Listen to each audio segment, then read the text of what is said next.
नमस्कार दोस्तों, स्वागत है आप सबका आपके अपने YouTube चैनल एग्ज़ाम टैबलेट में। दोस्तों, झारखंड में देवघर ज़िले में आपके यहाँ पे NHM के द्वारा यानी नेशनल हेल्थ मिशन के द्वारा अनुबंध के आधार पर यानी कॉन्ट्रैक्ट पर यहाँ पे नर्सिंग की वैकेंसीज़ निकली हुई है।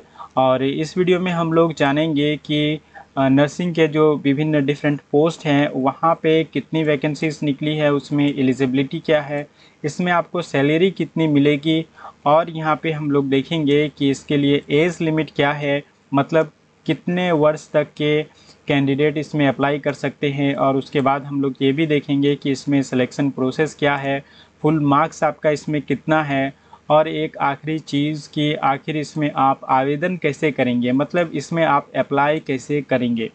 तो इन सारी चीज़ों पे अभी हम लोग इस वीडियो में बात करेंगे। तो चलिए स्टार्ट करती हैं वीडियो को। देखिए, ये जो वैकेंसी आपकी निकली है ये आपको अनुबंध के आधार पर निकली है, मतलब कॉन्ट्रैक्ट के आधार पर निकली है, मतलब ये परमानेंट वैकेंसी नहीं है। तो यहाँ पे देखिए एएनएम का जो पोस्ट है इस पे जो वैकेंसी निकली है इसमें टोटल कितनी वैकेंसीज़ हैं, टोटल 58 यहाँ पे वैकेंसीज़ हैं, मतलब 58 सीट यहाँ पे खाली हैं। और यहाँ पे देखिए इसके लिए क्या एलिजिबिलिटी आपकी होनी चाहिए, मतलब आपकी योग्यता क्या होनी चाहिए इसमें अप्लाई करने के लिए। तो देखिए यहाँ पे आपको 10+2 पास होना चाहिए या फिर उसके इक्विवेलेंट में अगर आपने पास किया है तो भी चलेगा।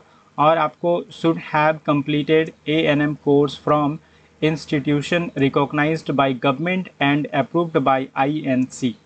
तो देखिए आपको एएनएम जो कोर्स आपने किया है जिस इंस्टीट्यूट से, वो गवर्नमेंट से क्या होना चाहिए, रिकॉग्नाइज्ड होना चाहिए, साथ ही आपका आईएनसी से अप्रूव्ड होना चाहिए।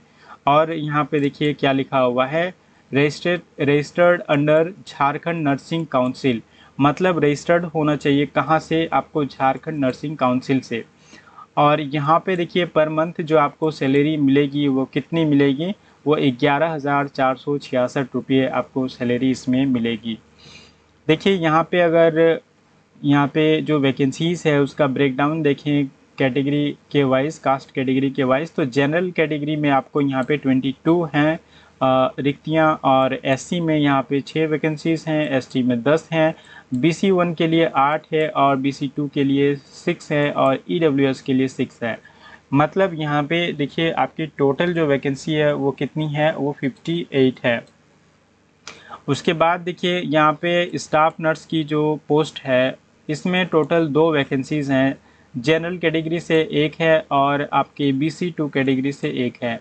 यहाँ पे आपको अप्लाई करने के लिए आपको 10+2 यानी इंटरमीडिएट पास होना चाहिए, साथ ही आपको 3 साल का general nursing and midwifery training यानी GNM की ट्रेनिंग यहाँ पे कंप्लीट होनी चाहिए, और आपका जो इंस्टीट्यूट है वो गवर्नमेंट से रिकॉग्नाइज्ड होनी चाहिए। साथ ही देखिए आपको यहाँ पे रजिस्टर्ड होना चाहिए झारखंड नर्सिंग काउंसिल से, तभी आप इसमें अप्लाई कर सकते हैं। और इसमें आपको सैलरी कितनी मिलेगी, 16,564 रुपये। तो ये देखिए यहाँ पे ये जो एएनएम और आपका स्टाफ नर्स की वैकेंसी निकली है पोस्ट पे, तो ये आपका आरसीएच प्रोग्राम के तहत निकली है। और यहाँ पे देखिए आपको माल न्यूट्रिशन ट्रीटमेंट सेंटर यानी एमटीसी के प्रोग्राम के तहत जो यहाँ पे एएनएम की यहाँ पे वैकेंसी निकली है एएनएम के पोस्ट पे, तो टोटल यहाँ पे वैकेंसीज़ कितनी है, 4 हैं। और जनरल कैटेगरी से यहाँ पे 2 वैकेंसीज़ हैं, एससी से एक है और एसटी से एक है। यहाँ पे देखिए अप्लाई करने के लिए सेम है, आपका 10+2 आपको पास होना चाहिए, और साथ ही देखिए आपका एएनएम का जो कोर्स है वो जिस इंस्टीट्यूट से आपने किया है वो गवर्नमेंट से रिकॉग्नाइज्ड होना चाहिए, और साथ ही आईएनसी से अप्रूव्ड होना चाहिए। उसके बाद देखिए आपका रजिस्टर्ड होना चाहिए सर्टिफिकेट्स, और ये कहाँ से, झारखंड नर्सिंग काउंसिल से आपका रजिस्टर्ड होना चाहिए। साथ ही देखिए इसमें आपको सैलरी जो मिलेगा ये 12,039 रुपये आपको मिलेंगे। उसके बाद चलिए देखते हैं यहाँ पे भी आपका राष्ट्रीय बाल सुरक्षा और जो कल्याण प्रोग्राम है इसके तहत जो एएनएम की यहाँ पे पोस्ट पे जो वैकेंसी निकली है, ये टोटल आपके यहाँ पे 8 यहाँ पे टोटल वैकेंसीज़ है। जनरल कैटेगरी से 4 हैं, एससी से यहाँ पे एक है, एसटी से एक है, बीसी 1 से एक है और बीसी 2 से एक है। और यहाँ पे देखिए आपको अप्लाई करने के लिए इंटरमीडिएट पास होना चाहिए 10+2, उसके बाद आपका एएनएम का कोर्स कंप्लीट होना चाहिए ऐसे इंस्टीट्यूट से जो गवर्नमेंट से रिकॉग्नाइज्ड है और आईएनसी से अप्रूव्ड है। साथ ही देखिए आपको रजिस्टर्ड होना चाहिए कहाँ से, झारखंड नर्सिंग काउंसिल से आपको रजिस्टर्ड होना चाहिए। इसमें जो आपको सैलरी मिलेगी पर मंथ ये 12,039 रुपये आपको सैलरी इसमें मिलेगी। यहाँ पे देखिए स्टाफ नर्स की जो यहाँ पे वैकेंसी निकली है, ये सिर्फ यहाँ पे एक ही वैकेंसी है जो आपका राष्ट्रीय बाल सुरक्षा कल्याण प्रोग्राम के तहत निकला है। और इसमें देखिए आपको 10+2 पास होना चाहिए, जीएनएम कंप्लीट होना चाहिए, गवर्नमेंट से रिकॉग्नाइज्ड होना चाहिए और साथ ही झारखंड नर्सिंग काउंसिल से रजिस्टर्ड होना चाहिए। इसमें आपको जो सैलरी मिलेगा ये 15,000 आपको सैलरी मिलेगा, मतलब 15,000 इसमें आपको सैलरी मिलेगी पर मंथ स्टाफ नर्स में। और देखिए यहाँ पे फार्मासिस्ट का भी वैकेंसी निकला है, डेंटल टेक्नीशियन का भी निकला है। तो उसके बाद यहाँ पे देखिए आपका नेशनल जो अर्बन हेल्थ मिशन है यानी NUHM, इसके तहत जो एएनएम का यहाँ पे एएनएम के पोस्ट पे जो वैकेंसी निकली है ये टोटल 11 है, जिसमें जनरल कैटेगरी के लिए 4, एससी के लिए 3, BC1 के लिए, एसटी के लिए 1, BC1 के लिए 1 और आपका BC2 के लिए 1, EWS के लिए भी 1 है। देखिए यहाँ पे भी आपको सेम है एलिजिबिलिटी, 10+2 पास होनी चाहिए, एएनएम कोर्स कंप्लीट होना चाहिए, गवर्नमेंट से रिकॉग्नाइज्ड होना चाहिए आपका इंस्टीट्यूट और आईएनसी से अप्रूव्ड होना चाहिए, साथ ही आपको रजिस्टर्ड होना चाहिए झारखंड नर्सिंग काउंसिल से। इसमें आपको जो सैलरी मिलेगा पर मंथ ये 10,395 रुपये आपको सैलरी मिलेंगे। उसके बाद देखिए स्टाफ नर्स की जो यहाँ पे पोस्ट पे वैकेंसी निकली है, टोटल यहाँ पे 10 वैकेंसीज़ हैं। जनरल कैटेगरी के लिए 5, एससी के लिए 1, एसटी के लिए 1, BC1 के लिए 2 और BC2 के लिए 1। और यहाँ पे जो आपको एलिजिबिलिटी है आपको 10+2 पास होनी चाहिए, जीएनएम कंप्लीट होना चाहिए, आपका इंस्टीट्यूट गवर्नमेंट से रिकॉग्नाइज्ड होना चाहिए और आपका सर्टिफिकेट जो है ये आपको झारखंड के नर्सिंग जो काउंसिल है वहाँ से आपका रजिस्टर्ड होना चाहिए। इसमें सैलरी आपको मिलेगा 15,015 रुपये। उसके बाद देखिए लैब टेक्नीशियन का भी निकला है, फार्मासिस्ट का भी निकला है। फिर स्टाफ नर्स की जो यहाँ पे SNCU प्रोग्राम के तहत जो आपकी यहाँ पे टोटल 9 वैकेंसी है स्टाफ नर्स की, जिसमें आपको जनरल कैटेगरी में 5 है, एससी के लिए 1 है, एसटी के लिए 1 है, BC1 के लिए भी 1 है और BC2 के लिए भी 1 है। इसमें भी आपको 10+2 पास होना चाहिए, जीएनएम कंप्लीट होना चाहिए और आपको गवर्नमेंट से रिकॉग्नाइज्ड होना चाहिए इंस्टीट्यूट और फिर आपको झारखंड नर्सिंग काउंसिल से रजिस्टर्ड होना चाहिए। यहाँ पे जो आपको सैलरी मिलेगा ये 16,029 रुपये आपको सैलरी मिलेगा। और जो NBSU प्रोग्राम के तहत स्टाफ नर्स की यहाँ पे 4 वैकेंसीज़ है, इसमें सेम आपका है एलिजिबिलिटी और यहाँ पे भी आपको सैलरी कितना मिलेगा, ये आपको 16,029 रुपये आपको सैलरी मिलेगा। तो देखिए डिफरेंट जो प्रोग्राम्स होते हैं उसके तहत यहाँ पे आपको जो वैकेंसीज़ निकली हैं इसके लिए आप यहाँ पे अप्लाई कर सकते हैं। और अब देखिए यहाँ पे आपको चयन के लिए उम्र सीमा क्या है, मतलब इसमें एज लिमिट क्या है। देखिए जनरल कैटेगरी से जो कैंडिडेट बिलोंग करते हैं उनके लिए मैक्सिमम एज लिमिट है यहाँ पे 35 इयर्स और मिनिमम जो एज लिमिट है ये 21 इयर्स है, मतलब कम से कम 21 साल होनी चाहिए सबके लिए, ओबीसी हो, फीमेल अनरिजर्व्ड हो या फिर SC ST से हो, सबके लिए मिनिमम क्या है बराबर है 21 साल होनी चाहिए। Maximum age limit general category के लिए 35 है, ओबीसी के लिए 37 है, फीमेल अनरिजर्व्ड कैटेगरी से यहाँ पे देखिए मतलब यहाँ पे देखिए जनरल कैटेगरी से जो बात हो रही है 35, ओबीसी से 37, ये है आपका यहाँ पे मेल कैंडिडेट जो हैं उनके लिए, क्योंकि यहाँ पे और भी सारी पोस्ट पे वैकेंसीज निकली है। तो यहाँ पे देखिए फीमेल जो अनरिजर्व्ड कैटेगरी से बिलोंग करते हैं, मतलब अगर आप एएनएम में अप्लाई कीजिएगा आप फीमेल हैं, आप जीएनएम में अप्लाई कीजिएगा स्टाफ नर्स में तो आप फीमेल हैं, तो यहाँ पे आपको एज जो मैक्सिमम एज लिमिट है वो कितना है, वो 38 इयर्स है। और यहाँ पे मिनिमम कितना है 21 इयर्स। SC ST के लिए आपका यहाँ पे 40 इयर्स है। और जो PH कैंडिडेट्स हैं उनके लिए यहाँ पे इस लिमिट में रिलैक्सेशन दिया गया है और ये आप यहाँ पे देख सकते हैं।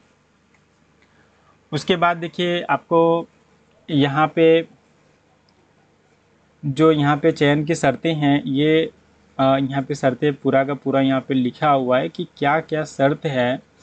तो देखिए यहाँ पे आपको क्या है कि उपरोक्त पदों पर संविदा के आधार पर, मतलब जो अनुबंध है यानी कॉन्ट्रैक्ट है उसके आधार पर स्वीकृति मानदेय के विरुद्ध उन्हें कार्य करने हेतु अनुबंधित किया जाएगा। मतलब सैलरी जो आपको फिक्स्ड है उतनी ही आपको सैलरी मिलेगी। सरकार द्वारा निर्धारित मासिक मानदेय के अतिरिक्त अन्य कोई राशि का यहाँ पे भुगतान नहीं होगी। मतलब इसके लिए एक्स्ट्रा आपको कोई और यहाँ पे सैलरी नहीं मिलेगी। जो सैलरी यहाँ पे निश्चित है वही आपको सैलरी मिलेगी। और यहाँ पे बहुत सारे और भी यहाँ पे शर्तें लिखी हुई हैं। लेकिन यहाँ पे आप चयन प्रक्रिया की अगर हम लोग बात करें तो देखिए यहाँ पे आपको रिटन टेस्ट या फिर स्किल टेस्ट है या एक से अधिक जो लागू हो उसके आधार पर यहाँ पे आपको सिलेक्शन किया जाएगा। लेकिन यहाँ पे देखिए क्या होगा कि टोटल जो आपको यहाँ पे मार्क्स होंगे ये 100 होंगे। और 100 जो मार्क्स है इसको यहाँ पे देखिए अंक जो है 3 उपवर्गों में यहाँ पे क्या किया गया है, विभाजित किया गया है।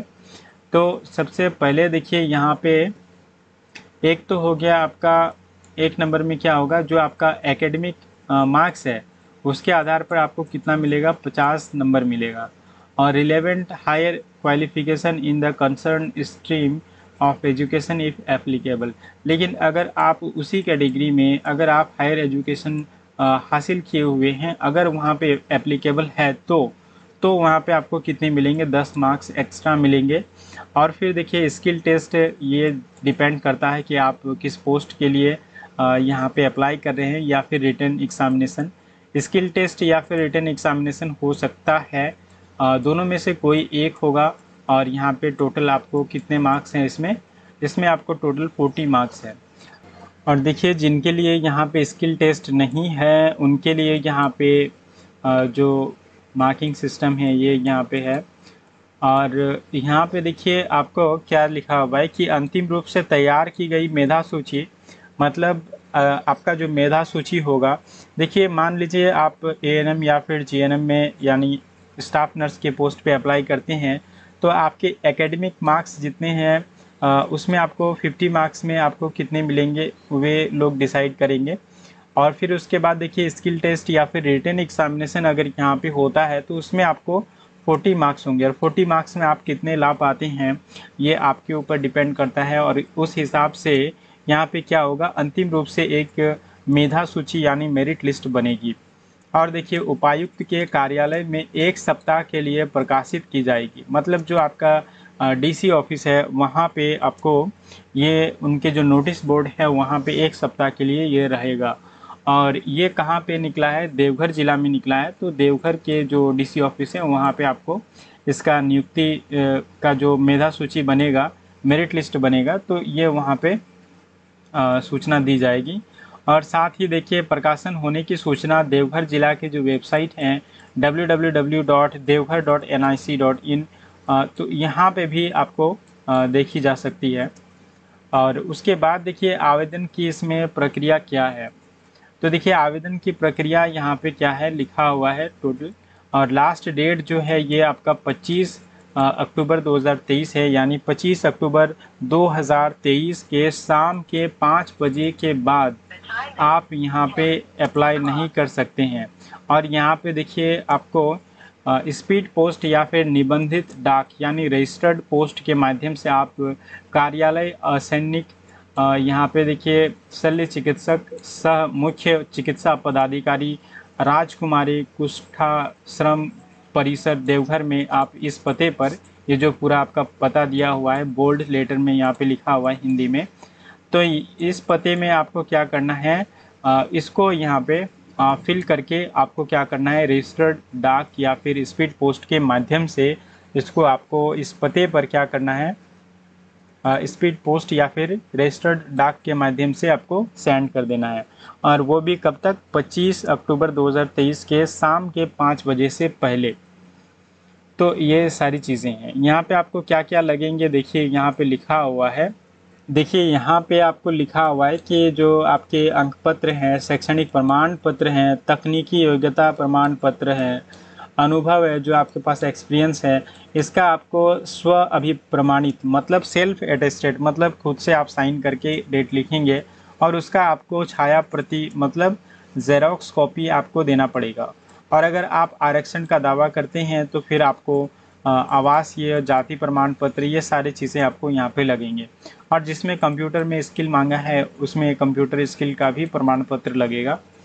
तो ये, और फिर उसके बाद देखिए आपको साथ ही क्या करना है, 2 स्व अभिप्रमाणित पासपोर्ट साइज़ के अद्यतन रंगीन फ़ोटो आपको भी यहाँ पे रंगीन फ़ोटो 2 पासपोर्ट साइज़ के, उसमें सेल्फ अटेस्टेड होना चाहिए, आपको इसके साथ भेजना पड़ेगा। तो यहाँ पे इसको आप, इस फॉर्म को आप फिलअप करेंगे और साथ ही आपके जितने सर्टिफिकेट हैं उनको यहाँ पे फ़ोटोकॉपी करेंगे पहले, उसके बाद उसमें सेल्फ अटेस्टेड करेंगे, खुद से साइन कर देंगे।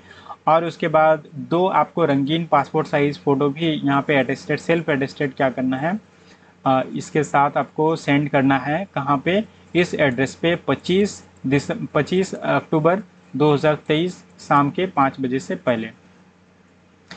तो दोस्तों, वीडियो को अंत तक देखने के लिए बहुत बहुत धन्यवाद, और वीडियो को लाइक करें, शेयर करें, और अगर आप हमारे इस चैनल में नए व्यूअर हैं तो हमारे इस चैनल को ज़रूर सब्सक्राइब कर लीजिए और बेल आइकन को भी प्रेस कर लीजिए, ताकि मैं जब भी वीडियो अपलोड करूं तो सबसे पहले इसका नोटिफिकेशन आपको मिल पाए।